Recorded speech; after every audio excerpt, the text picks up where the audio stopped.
Hello and welcome. Joining me this week is author, radio host, inspirational coach, speaker, and business elevation consultant Chris Cooper, whose leadership and spiritual adventures have taken him across the globe, learning about true leadership from the Masai in Kenya to the largest slum in Africa to the Whirling Dervishes in Turkey, who taught him about Rumi. And Chris has been sharing his wisdom and that of a variety of fascinating guests on his Business Elevation show on Voice America since 2011. Chris is the co-author of the book, The Power to Get Things Done, whether you like it or not, published by Penguin Random House, and founder of, what is it you're founder of, Chris? Probably it slipped my mind. The Elevation Collective, was that? The Elevation Collective. All of these words, elevation and evolutionary, that I'm having to deal with these days, get a bit confused. So, yeah, you're the founder of the Evolutionary Collective. So what I want to know is, where does an inspirational coach draw his own inspiration from? Oh, wow. Well, I don't know whether I'd ever called myself an inspirational coach, but I think it is one component of my purpose. But I think I draw a lot of my inspiration from reading, but also from meeting amazing people. So I made just like you, Sandie, I made a decision a number of years ago that I wanted to mix with people that inspired me, that I could learn from and hopefully help me become a better human being. So that was one of my key reasons for starting my own radio show 11 and a half years ago. And so I've had the privilege of meeting and spending time with wonderful people like you. And that has inspired me to continuously step up and help people to elevate their life journeys and move their businesses and themselves forward in a very positive way. So yeah, so draw that inspiration, and I also probably intuitively draw inspiration from my sort of spiritual kind of interest too. Tapping into a wealth of people that maybe don't even exist today. I admire from reading about them, learning about them, and sometimes intuitively connecting with them. I'm sure you get a lot of inspiration from the collective, but we'll talk about that a little bit later. Let's start off talking about your books. First of all, what was it like for you having to choose just 10 books? Oh wow, it was a real challenge, actually. Not because I realized if I could see the shelf next to me, there were so many on there, and thinking, oh, which ones do I pick? And then I think I slightly hadn't appreciated it was spiritual books initially when you mentioned it to me, and should have listened more intently. And then thought, crikey, it's 10 spiritual books. And then when I started to look through my bookcase and my thinking, it became harder to actually get down to 10. And it could have been 20, it could have been 30. So yeah, lots of wonderful wisdom out there to draw from. Absolutely. I mean, what did we do before books? I don't know. But I'll say one thing. I want to say thank you, and I'd encourage anybody who's listening to this to maybe go on their own journey, as you've really inspired here, Sandie, to ask yourself, what are the books that inspire you? Because by thinking about that and the exercise you gave me, it was quite challenging, but what it did is it deepened my sense of spirituality and connected me with it even more. So I want to thank you for that, because it was special preparing for today. So what do books mean to you in general? I mean, are you an avid book lover? Well, I think I do like books very much, but also I do need a little bit of accountability when it comes to books. So the wonderful thing, like by having a radio show, by having some communities that I'm involved in, having been on quests like this one, it puts me into the situation where I need to read. So what I then do is, by having, and I suppose it links into my book actually that we referred to kindly earlier, in that when we act, sometimes we need a situation to do the heavy lifting. So for me, I'm not somebody who would read continuously unless there was a reason or I needed the inspiration. But when I do read a lot of books, so I can quite easily get sidetracked, and then I have to get back on the wagon again and read. And when I do, I benefit from it many times. But I'm in a situation with my work where I have to read, so that those situations mean that I read very regularly, if that makes sense. Yeah. You know, it's interesting for me because you know, when I'm talking to people like you, when I'm talking to guests, and on their list they have a book that I read many years ago, it takes me back, you know, and I'm thinking, oh my God, yes, I might not even think about that book now, but when we're talking about it, I remember all the things that it did for me as well. So, you know, I get to do this every week, which is great. Then you can go away and you can read the ones that really inspire you, can't you? Yeah. Yeah. And, you know, I mean, the first book on your list is one that actually reminded me of that. The Celestine Prophecy by James Redfield, published in 1993. Now, I think I must have read that about the same time, you know, when it first came out. And I'd completely forgotten. I think of it as one of those, oh yeah, you know, that was one of the primers back before I started diving really deeply into the spiritual books. But actually, thinking about it now, it's a really important book for me too. So tell me what it meant to you. Yeah. Well, I think what it did for me and meant for me was I read it probably similar time to you, I think. So it was in the 1990s when it came out. And I think for the first time, I realized I love going for walks and I love being out in nature. And I love to travel as well and visiting special places. And I have been to Machu Picchu in Peru and walked the Inca Trail, and possibly, I don't know, maybe that book actually inspired me to go and do that. Probably it may have been around the same time. But what really I took from the book was a sense and a realization that there is more going on than we may see on the surface. And you know what I took away that sense from the book of there being an aura around everything and an energy around everything. And I guess I'd subconsciously felt that as I walked through forests and woods and rainforests, and I'd been in the jungle and the Amazon and things like that. And I sensed that connectivity to nature, to Mother Nature. And the book talked about this aura around, and when I read the book, I started looking for that aura, and I kind of started to sense it. And you know, I feel that's around. You feel that aura around people, and I think, you know, quantum physics would say that you know, this absolutely does exist. The book also, through this journey in Peru, it shared some, you know, some self-development kind of principles. You know, the fact that life is on a journey, and it fitted in with the hero's journey, and then there were lots of you know, helpful kind of self-development points to it. But I think it was that realization of this energy field, that we're connected to each other, to nature. There's a resonance, a vibration that I really picked up from that book, and I think I probably never quite saw life the same again. You know, there's a quite a few books that really are pivotal in this arena and have really influenced people greatly. But I think this one in particular is responsible for waking an awful lot of people up.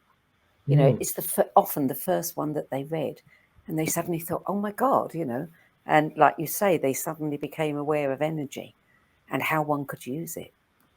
Yeah, absolutely. And if we've talked before, that utilizing that energy is so powerful in the work that we do, in being present and being present with people. And we feel that energy, like that connection I'm feeling with you now through Zoom, and we're you know, we're a distance away. It doesn't matter where you are in the world. You feel this connection and can do with people when you're having a special conversation. And I think that book first made me aware that there was a lot more going on than I maybe realized, and it really got me very inquisitive. Would you say it was one of the first spiritual books that you read? Well, I'm trying to think now, because you say 1993, and I guess I was probably, what, 20? Yeah, I would say it probably was. I mean, yeah, I would say it probably was one of the very first, actually, 93, 90. I'm just got to work out my dates now. Yeah, a lot happened to me in the 1990s, 70s, 80s, 90s. Yeah, a lot happened to me in the 1990s. It was a very important time of my life, actually, when I think I became awake to a lot. Mm. I did a course called the Landmark Forum, which changed everything for me as well at that time.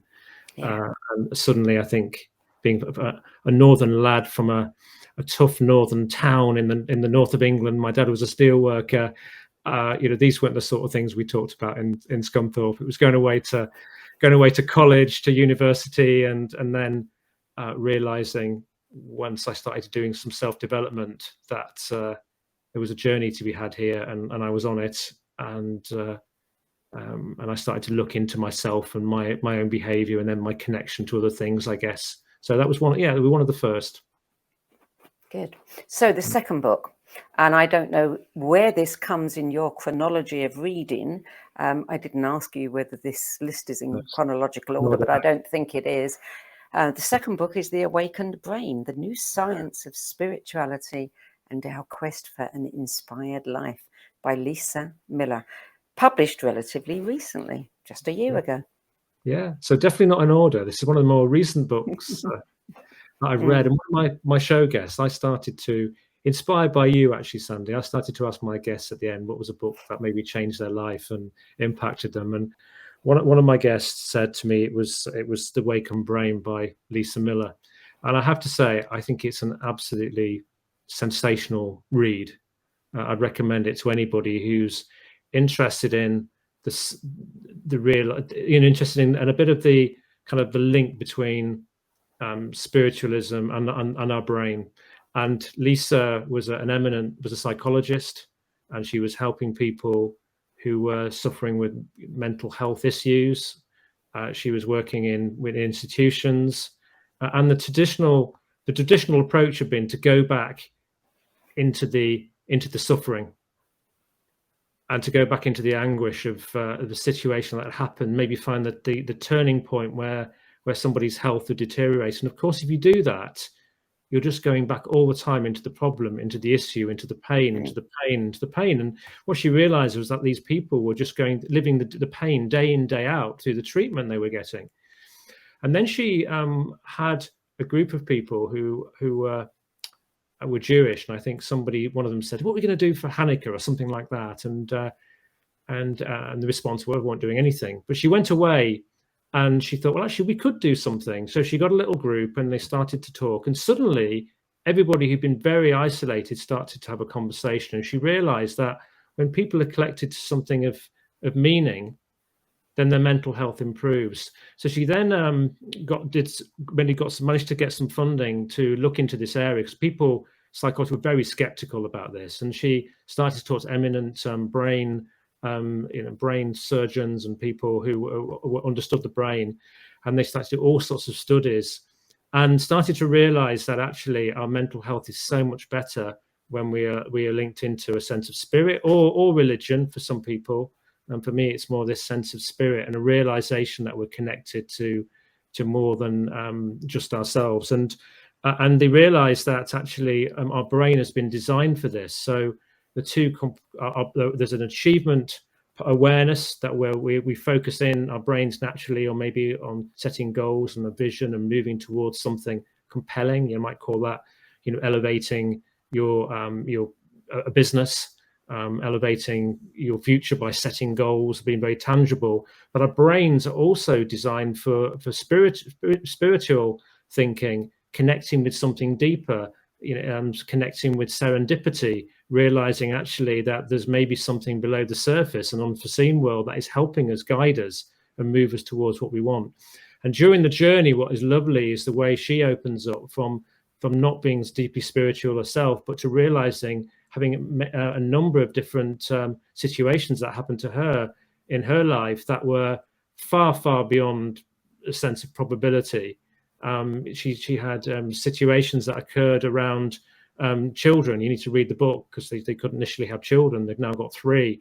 that happened, which were quite remarkable. And she realized that actually her spirituality was awakened through the journey. So I recommended this to my collective, and someone the other day said this was one of the most brilliant books I've ever read. So if you've not read it, Lisa Miller, The Awakened Brain, it certainly impacted me and got me thinking about the harmony between spirit and setting goals and that sort of thing, and switching between the two modes in your brain, like a first and second gear or a car.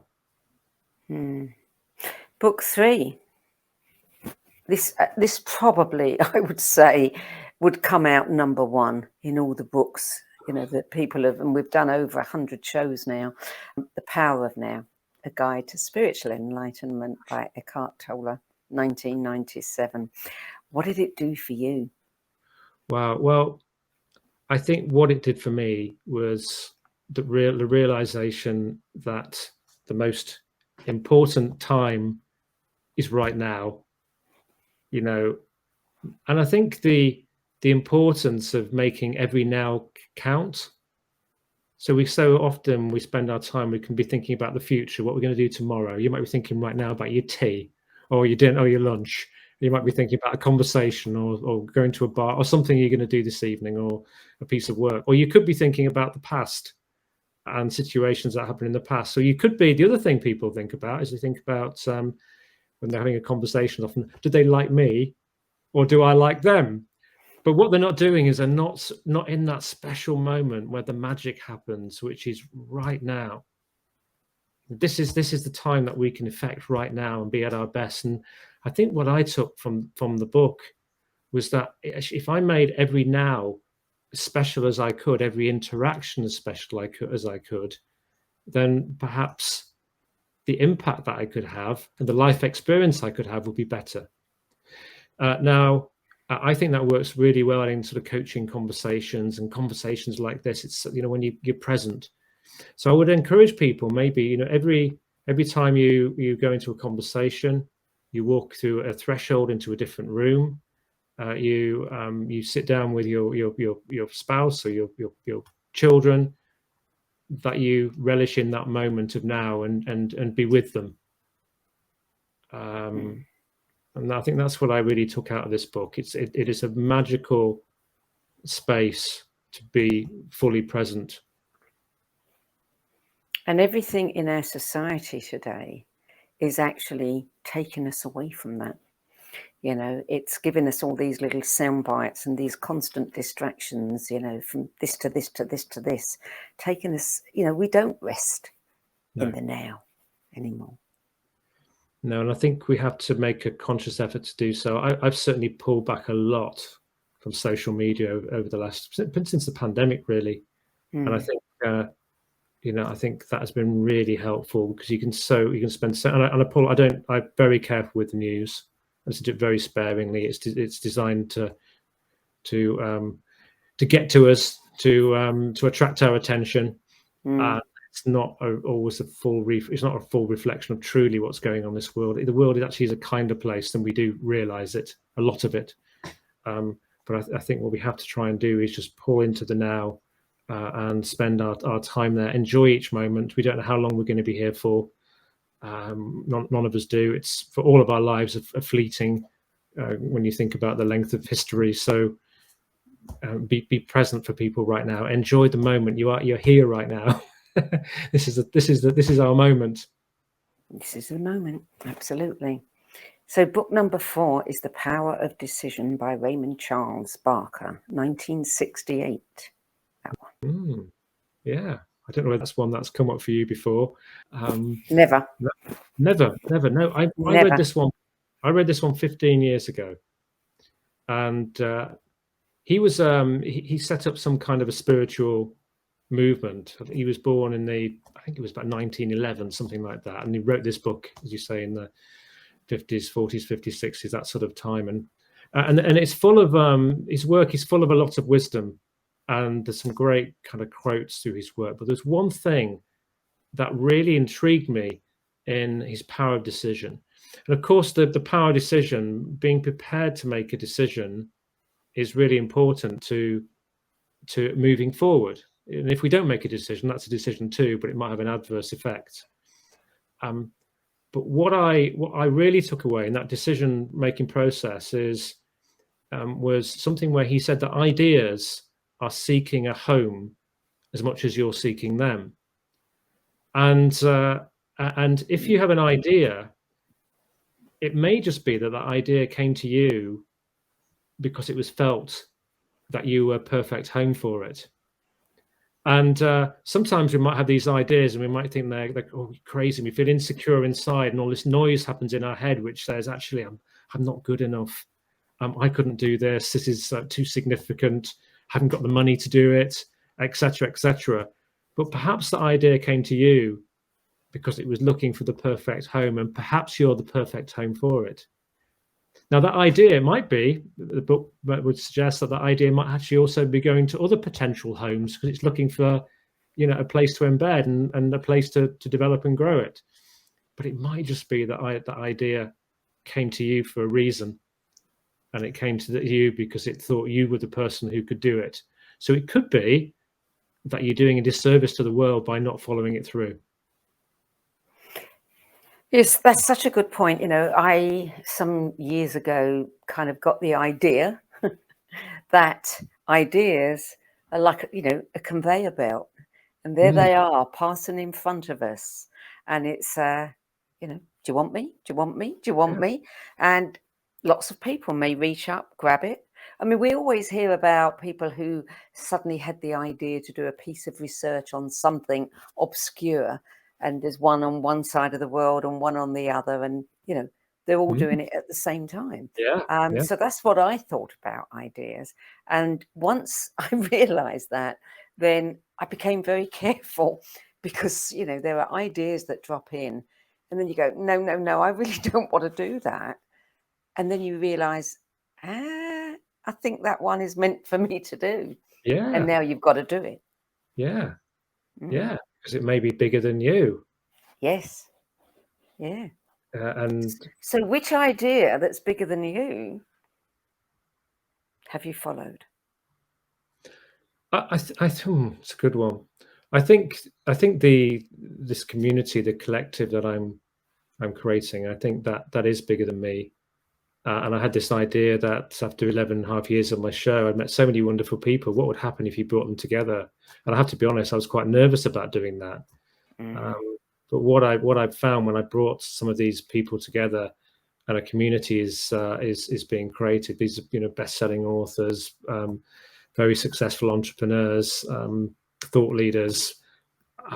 Is that actually something very special happens, and they're looking for a home too. Actually, they're looking for a place to meet where they feel safe because they're out there doing big things in the world, or they have the potential to do big things. And so I felt drawn to this idea. I've been wondering how I best utilize and add the most value through the interviews I've done over the years, because I hadn't tried to monetize them.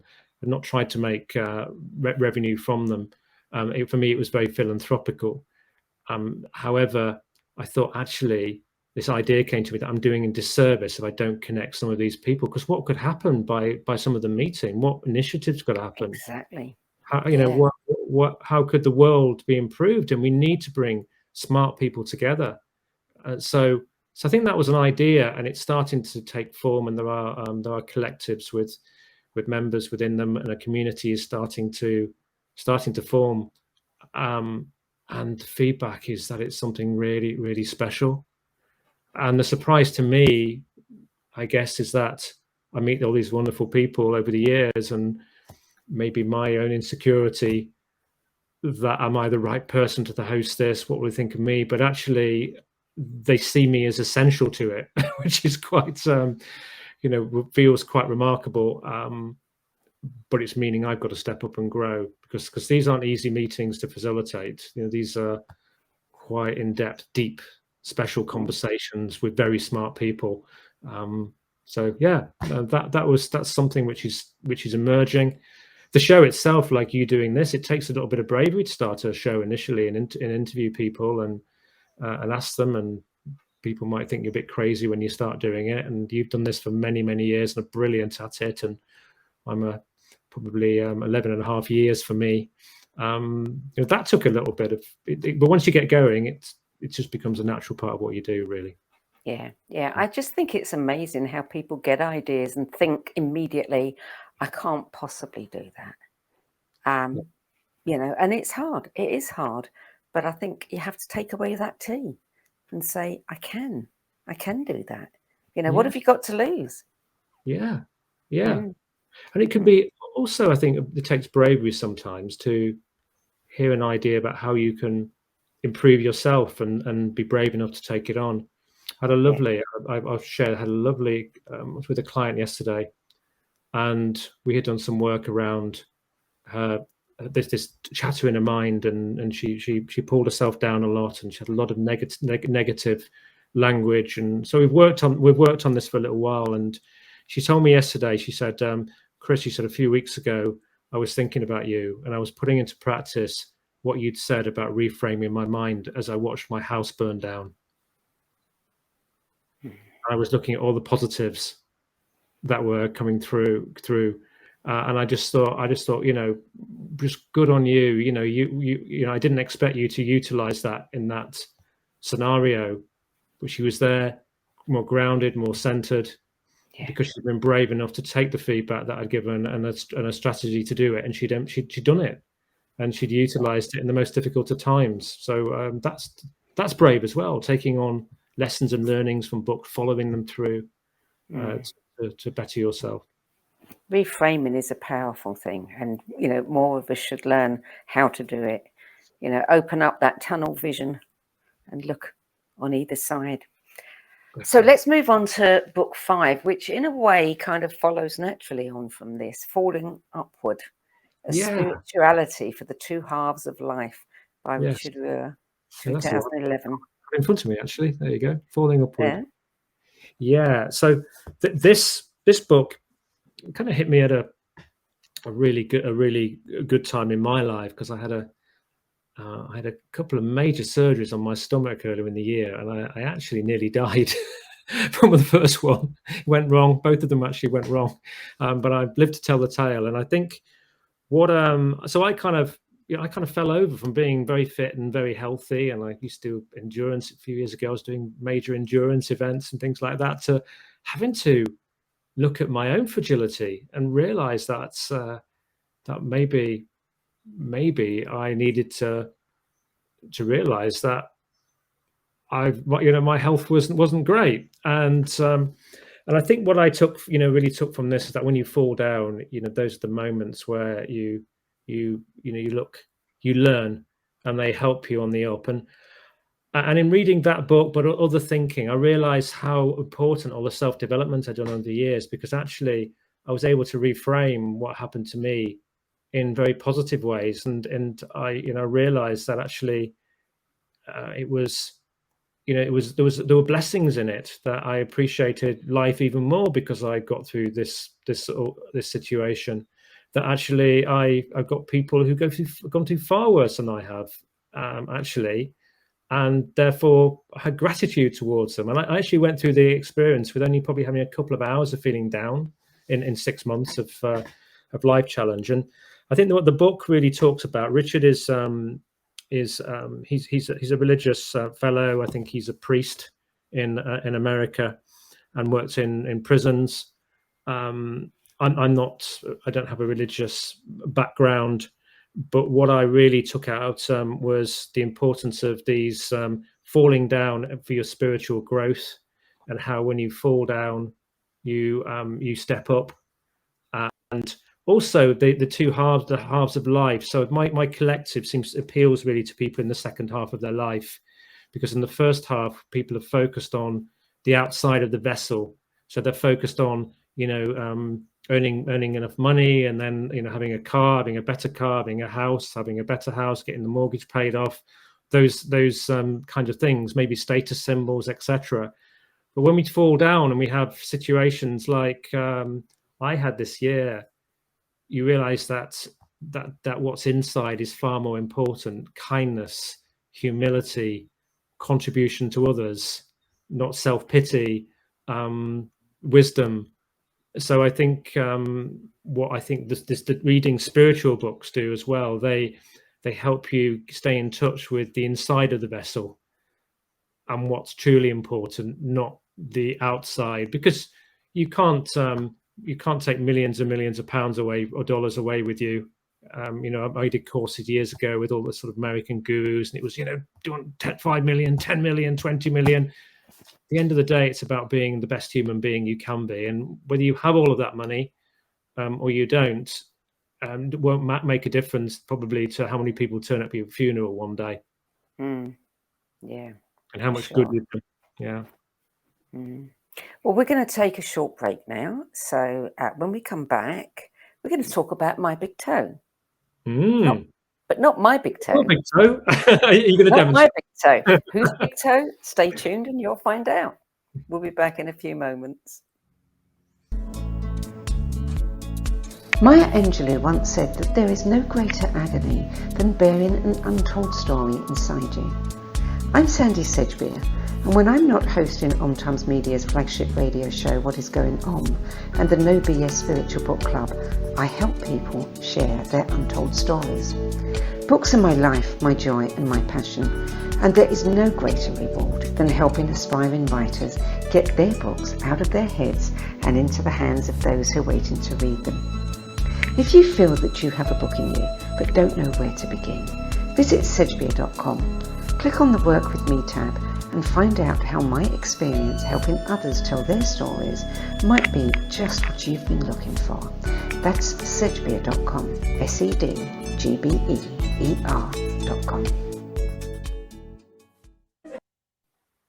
Welcome back. Chris Cooper, let's talk about my big toe. Yeah. So my big toe, that's my big toe, and it's a big book as well, the complete trilogy. Big tome. Thomas Campbell, and I think I probably got about that far through it. So I can see on here, but I've not. I have to be honest, I've not read the full book, and the reason being is I think you probably need a medal or some kind of Oscar, I think, to get all the way through it. But I have had the privilege of interviewing Thomas on several occasions, and Thomas is was a NASA physicist. He also spent 40 years as a physicist investigating consciousness, and did all sorts of laboratory tests on all sorts of things, telepathy and all sorts of things. And I just found him an incredibly fascinating man. And he's a man, the book is, some of it is quite downloaded, some of it is very scientific in its nature. But what I really got from my conversations with Thomas and the book is just a real sense of this non-physical world and where we meet it. And I think I also, this week is 4 years ago since my father passed. So it was about 4 years ago when I was doing these interviews with Thomas, I think, and 4 years ago. And it helped me to feel more connected still with my father. And I think probably look out even more for the serendipity, for the awareness that of things that happen, that give you clues that there is much more going on. When my father, I got the news that my dad was terminally ill, I went and sat on a hill on a bench with my wife and looked up, and there was a circular rainbow above our heads, and which was just made me just think, well, actually that was strange, but is that a sign that things are going to be okay? And then I remember my father sat 4 days with him as he was passing from pancreatic cancer, and was with him. And I felt this, as he passed, I felt this enormous sense of peace in the room. I mean, just the atmosphere just completely and utterly shifted. It was quite beautiful. So, I picked up that maybe his spirit had gone to a better place. And then when I sprinkled his ashes at a beautiful spot by a lake, I climbed under some trees to do it, and suddenly the wind blew and I got a load of his ashes on my face, and I think he was trying to tell me, I'm still with you, And I think from from my conversations with Thomas, it got me to realize that there is much more going on with around quantum physics. And he talks about in the book, one of the things that struck me was how maybe 15 years ago or so, when he was writing it, he said, if we don't look after this planet, Mother Nature will seek its revenge. And he was absolutely right. So yeah, I would say that My Big Toe and Thomas Campbell just opened me up to thinking through all of the different serendipitous situations that had happened through my life. And now what I do is I look in every conversation, I realize there's a reason. The probability of us being here right now with that person or in that situation is actually really quite slim. So perhaps there's a reason behind it. So I look for the reason behind it. And I realize that there is this non-physical world that I don't see. Sometimes I get glimpses and connections with it, but you can have a relationship with it still.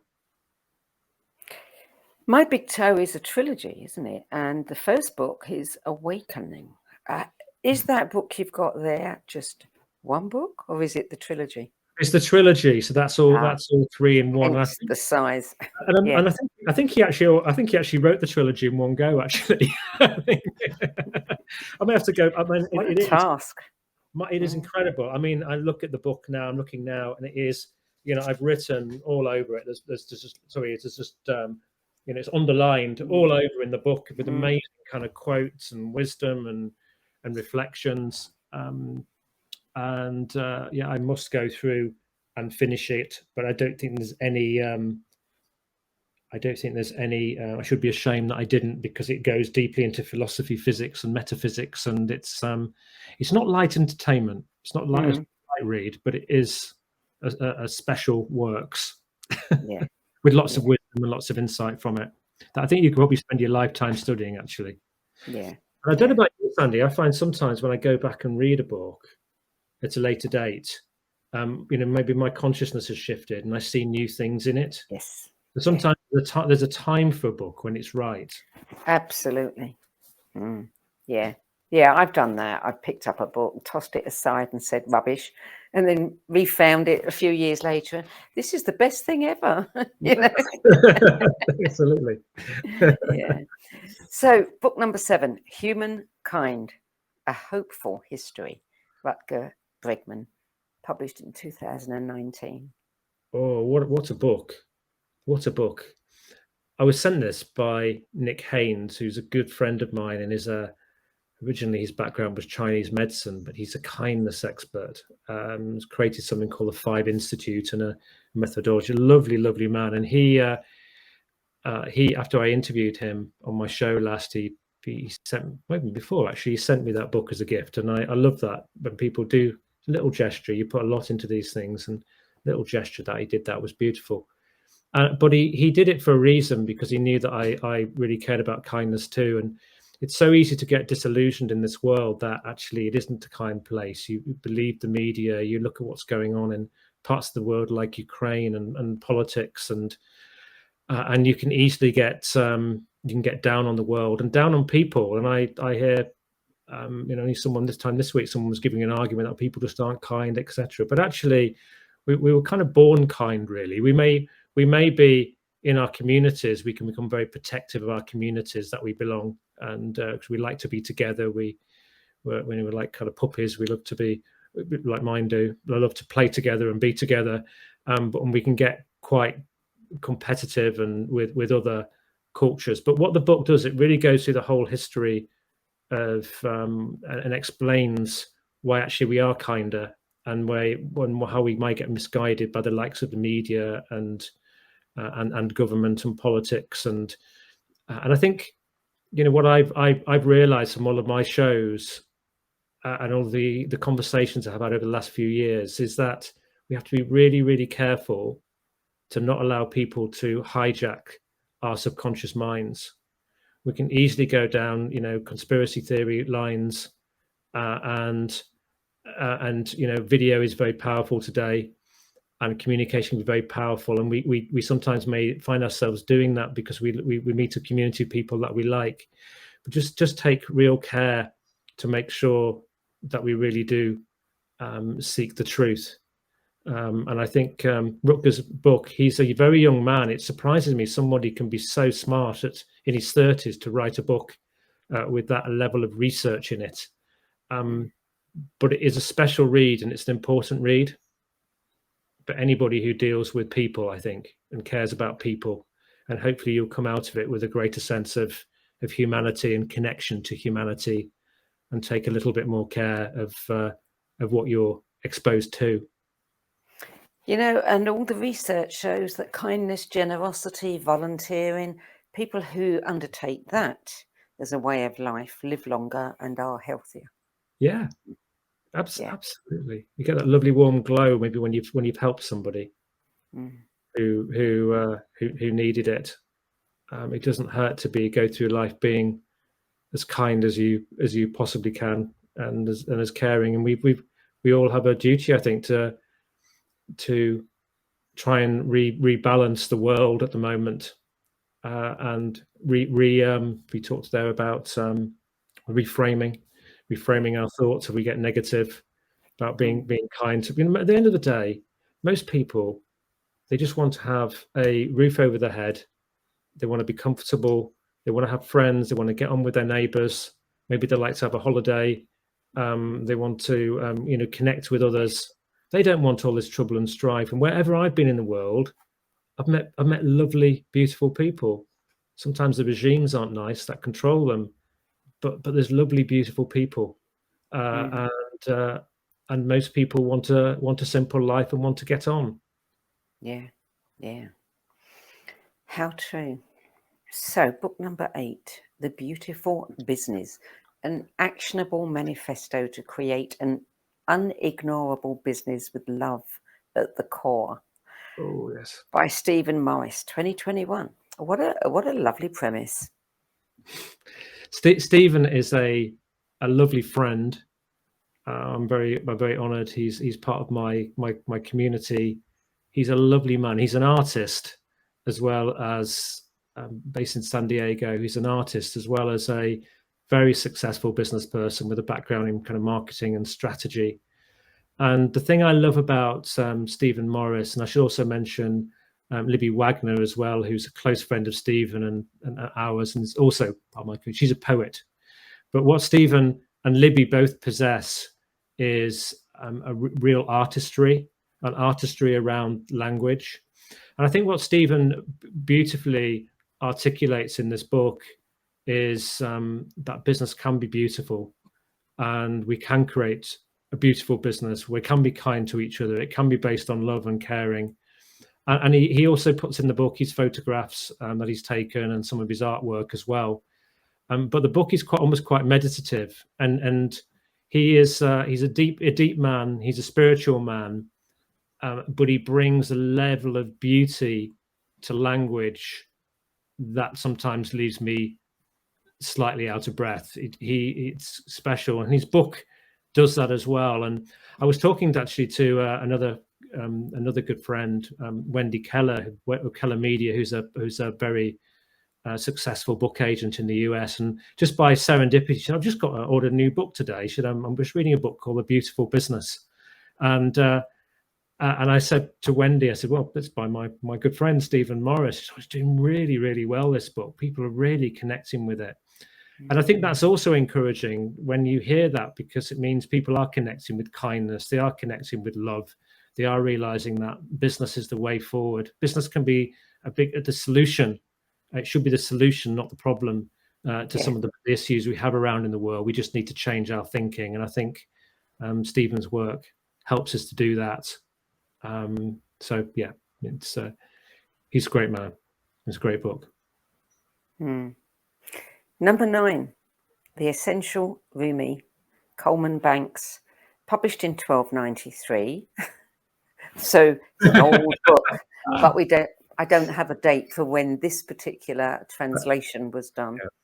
Yeah. So I would recommend. I'm not recommending necessarily this book. It was just the first Rumi one I had to talk about Rumi on this show, and it was the first one I pulled off my shelf, and it got some poems that had not been printed very frequently in this one. But I would recommend just investigating Rumi. I think he was the most, certainly some years, he's been the most purchased poet in the US, even though he was in the 1200s. And I was invited. I interviewed a guy, a lovely man from the Middle East, Dr. Mansour Malik, who created the International Diplomatic Business Club, and which had 3,000 members, diplomats, members of royal households and families, and senior business people, which he brought together. And he invited me on. It was I interviewed him, and he talked a lot about love. He's quite a very deep man and spiritual and religious man, and not normally somebody that I would typically befriend. But he for some reason he saw something in me, and we did this interview. And I had so many comments from people around the world. And he said to me, when I'm in the UK, can I meet you?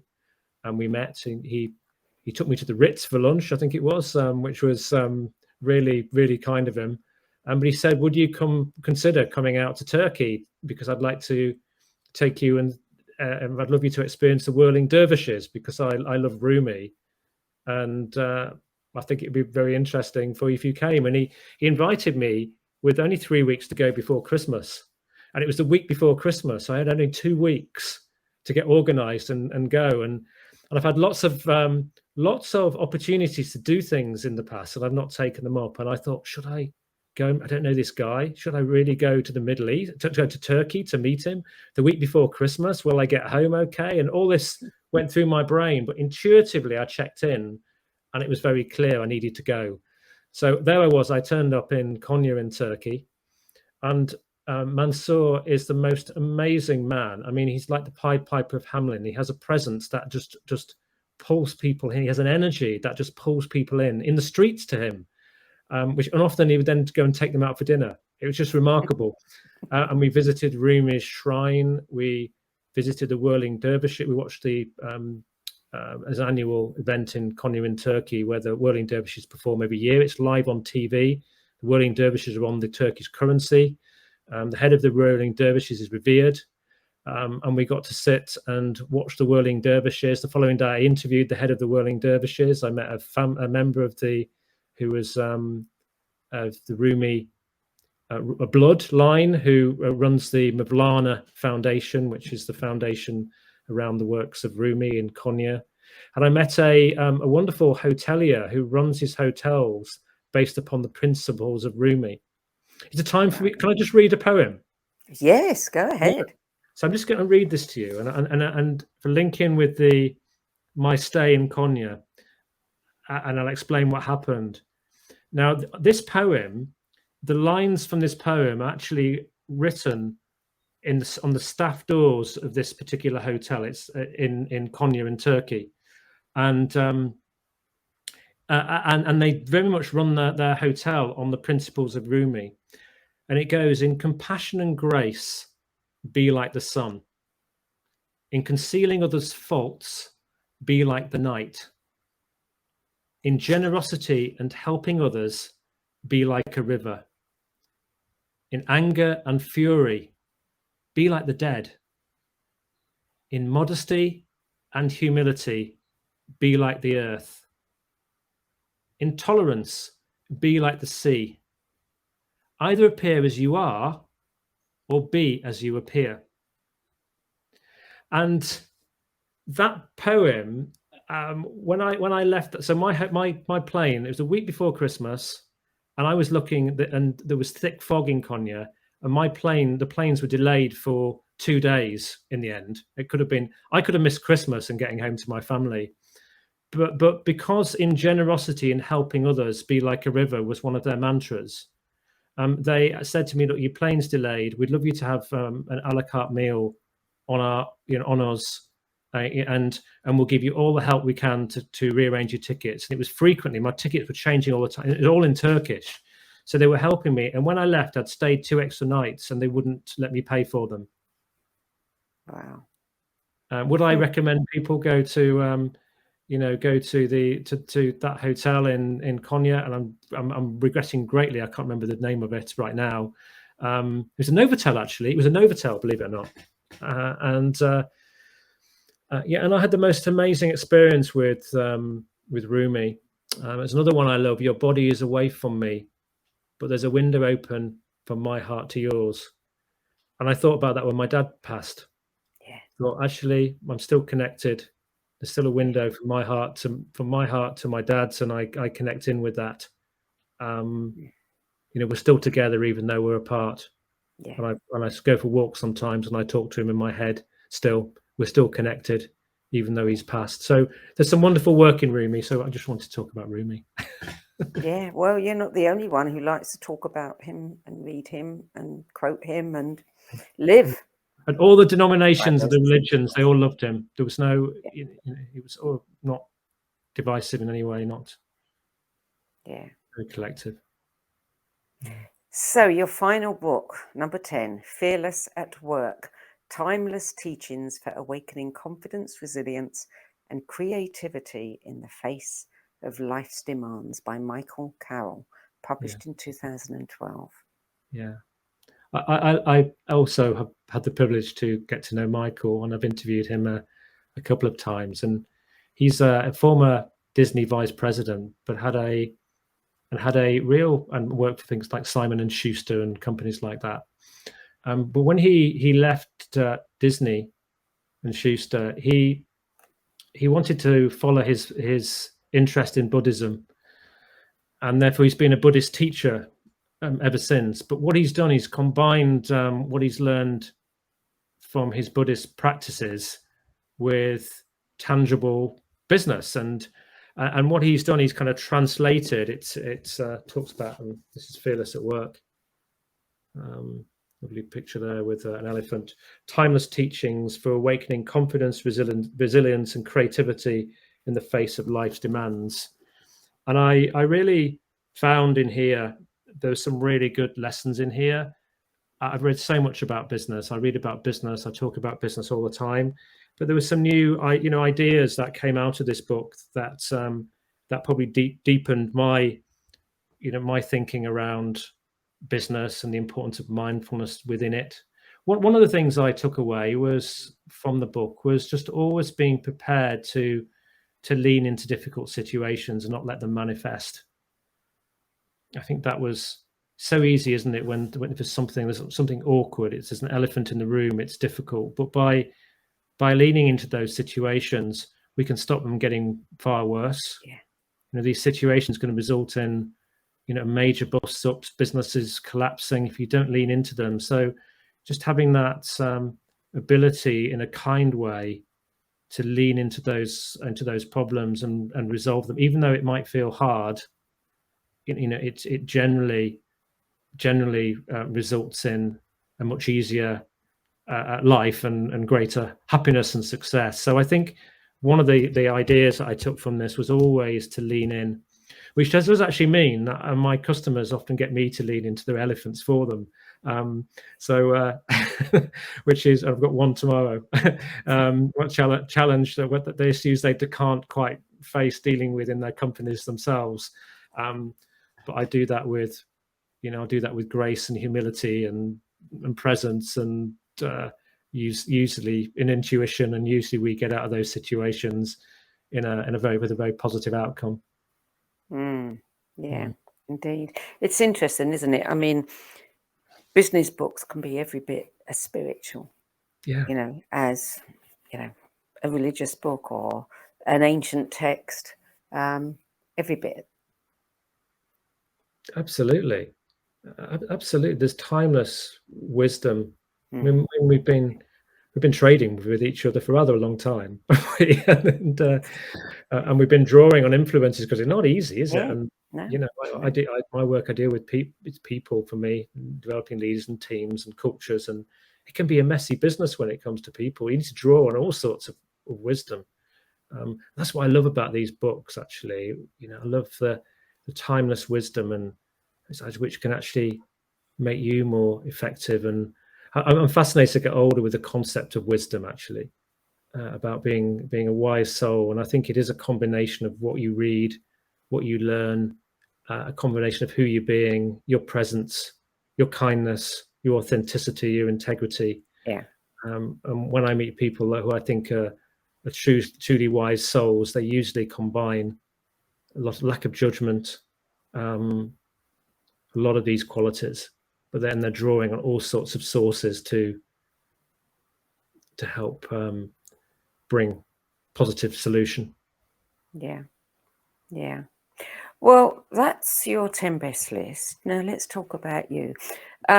Usually I ask everybody, well, I always ask everybody to give me some keywords, some descriptors, some ways of describing themselves, aside from the usual biographical CV things. I don't often read them out. But these do give us a nice insight into the person, particularly when they give me the keywords, that only their family or their loved ones would know about them. Nice Chris. Nice Chris. What is Nice Chris? Who is Nice Chris? So I don't know whether that sounds. I don't want that to sound conceited in any way. It's actually there's a point of amusement with it, because I guess I was somebody who tended to be as a young person, someone who when friends took me home, their mums tended to quite like me because I was always quite nice and I was kind and I was grateful. But I always remember when I went to college, a guy called Mark who became my best man when I got married. Mark would really get quite annoyed. Nice Chris, nice, because people would tend to like Chris. I tend to get on. I had this sort of way of not being the center of attention, but just going around being pleasant and not mindful, I guess, with the way that I treat people, and it became a joke. It became almost like an irritant to my friend, because it talked to someone else. Oh yeah, Chris, he's really nice, and it's just so annoying. So when you asked me to come up with something that was a bit different, That's what you came up with. I've got one of my collective, and she told my wife, actually, again, this sounds very conceited, but she said, you haven't got Hollywood good looks, but you are the housewife's choice. That's what she always describes me. Every time she speaks to me, she said, you're the housewife's choice. I guess there's something in that. I don't know. So I'm embarrassing myself now. So tell me about, you contributed to the multiple international bestseller, Play the Game. Tell me about that. Yeah. This was a book created by a guy called Adam Strong, who's an entrepreneur based in Cyprus. I believe he was also Mo Farah, the runner's running partner. And he asked me if I was interested in contributing to a book with 17 leaders sharing their thoughts and their best ideas, really, in a chapter. And I was intrigued to see how this would work. Also intrigued to see if it was something that I might do with my community at some point. And I wrote a chapter in it called Elevating Leadership for a Better World. And because that's something that I think is really important, the elevation of leadership, leaders become better. So, and the book, I think one of the smart things about the book, of course, when you've got 17 people who are well connected, and you've got an 18th who brings it together, you can between you tell a lot of people about it. So it did quite well as a result of that. A lot of people being able to share it and let their networks know about it. But it was nice to collaborate on a book. I met some interesting folk through it, and I had an opportunity to write about something that I thought was truly important. Leadership does need to step up. It does need to become more aware. It needs to become more mindful. It needs to become more aware of the environment. It needs to be more aware of people and kindness. And I think at the time we're on a burning platform right now, quite literally. In the summer, there were fires only 6 or 7 miles from my home, which in the UK, which we never normally have here. We are on a burning platform. We need to do things better, differently. We've had the pandemic, we've hybrid working, all sorts of things going on, and I think we've all got to step up. So I share a few ideas and a blueprint that I developed with a guy called Gene Early, who actually developed NLP, set up the NLP training centers in Europe, and built a genomic research firm, and is a very fascinating man. So we came up with some principles that we thought were important to elevate leadership today. Absolutely. Yeah. So You also referred earlier to, the ill health you've had and the sports that you used to do. And one of the things that you did was one of the toughest endurance events in Scotland to raise funds for Mary's Meals and Mercy Corps. Tell me about Mary's Meals and the Mercy Corps. Yeah, so they came part and parcel of doing the event, actually. In the event created by David Fox Pitt MBE. And David is an amazing man and a friend who's raised £40 million for charity. So he puts on each year, he puts on a quadrathlon. He puts on a number of endurance events in Scotland, and we've had the privilege of getting to know them as a family and spending time with them. And he actually came up with the idea with his friend Bear Grylls and another friend of mine, Neil Lawton, who's a well-known adventurer, and they created this event with the aim of raising money for Mercy Corps, which it is disaster relief, and Mary's Meals, that aim to provide meals for children who wouldn't get a school meal, get to school. Actually, if they could, they realize, all these poor children who end up out there picking through litter and things like that in India and Africa. One of the reasons they don't go to school is because they're not earning anything for food. So if you could provide food and pencils and things like that at school, then you could get meals. So yeah. I went to Scotland to Loch Tay. We stayed with David. I remember the first trip, he showed me a BBC documentary on his event and the Artemis Great Kindrocket Quadrathlon, and it requires you to swim a mile across Loch Tay, which is 158 meters deep, freezing cold at dawn. And then you go over 7 Munros, which are all mountains over 1,000 meters, 15 miles, 7-mile kayak, and then a 36-mile hilly bike ride, all in a day. And something just started to just eat away at my brain afterwards, and thinking, could I do it? And my wife said it was a midlife crisis, and I remember my mother saying I was mad, but it just wouldn't go away. And then I decided to do it. I couldn't swim front crawl, so I had to learn. I had 9 months to learn how to swim front crawl. And I sat at David's house. I remember he sat me next to somebody who'd done the event 3 years ago before and came third. And I asked him, I said, what's your single best bit of advice you could give me? And he said, Chris, he said, it's this. If you train consistently and hard several times a week between now and July, which is 9 months ago, it'll be the best day of your life. If you don't, it'll be the worst. So I did that, and we I think as a consequence, you have to do it in a pair for safety. So I did it with my friend Mike Pagan, who was a great swimmer and helped me learn to swim.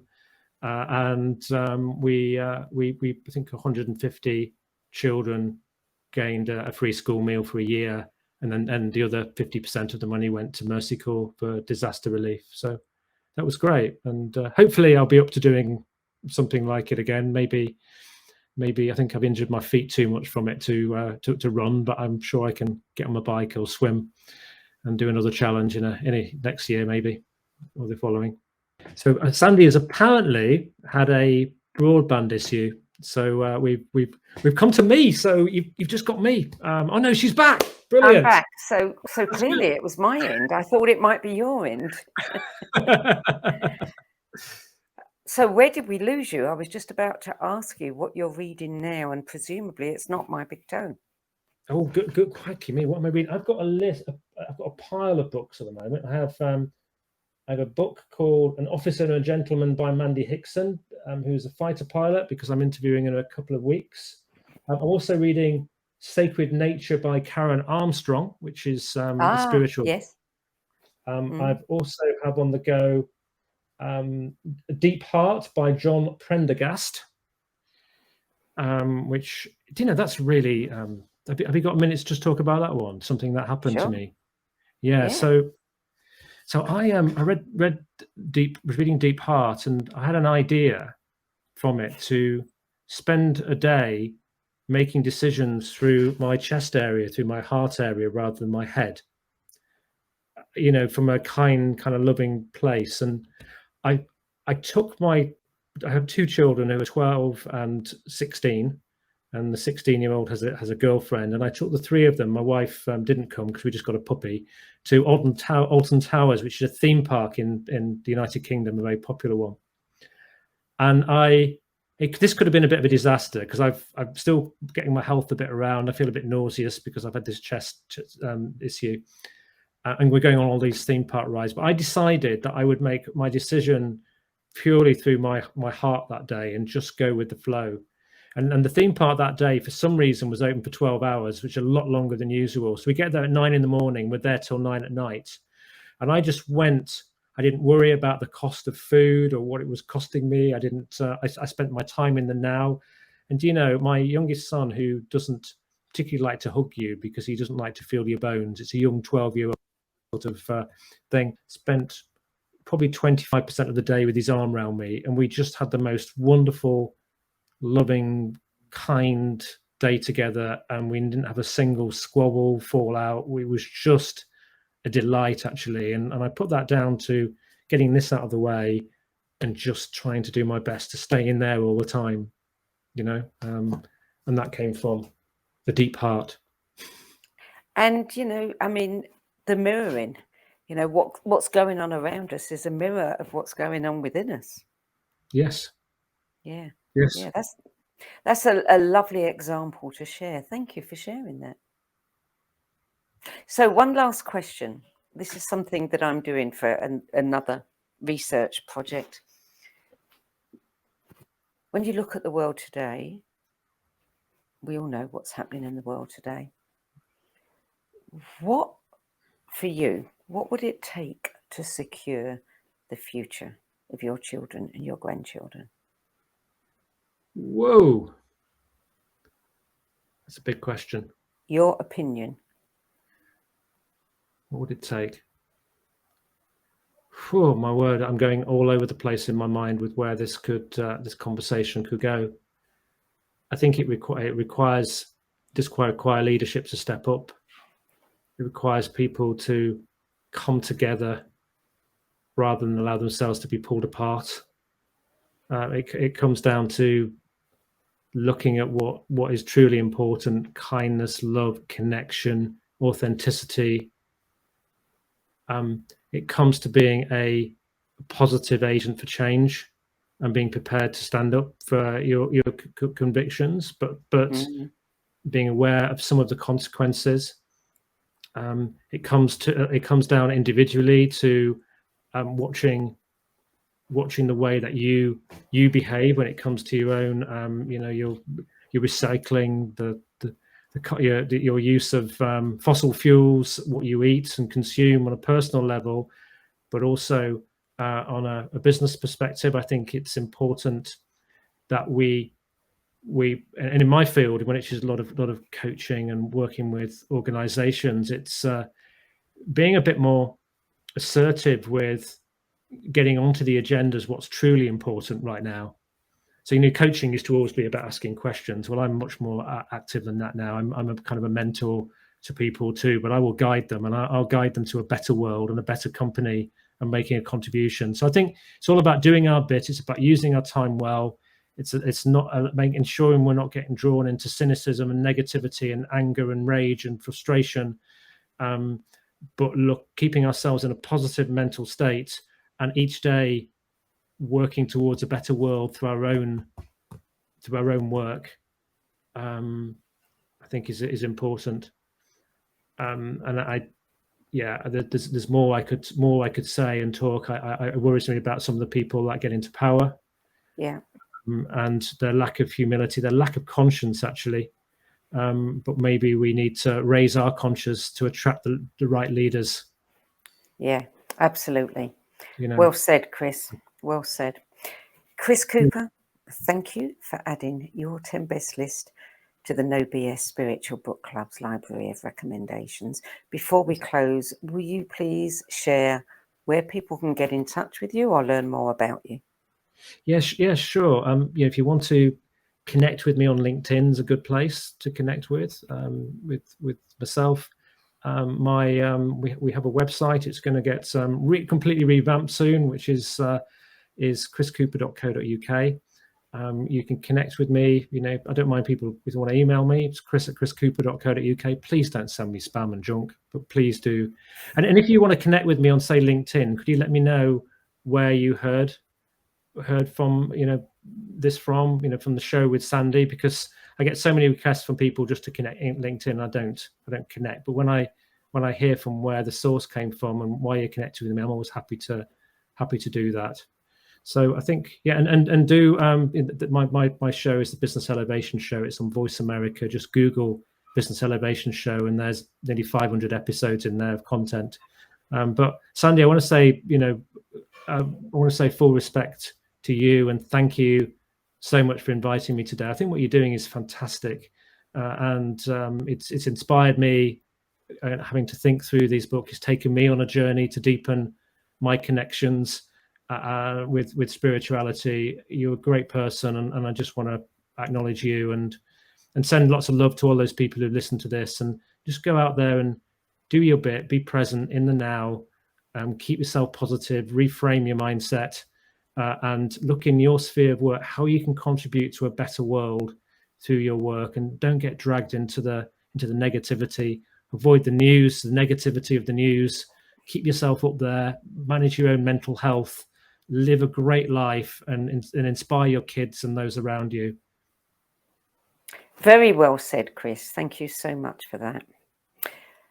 Well, that's it for this week. I'm Sandie Sedgbeer. I'll be back at the same time next week with another edition of the No BS Spiritual Book Club's live interview series. Till then, it's goodbye from me, and thank you to Chris Cooper.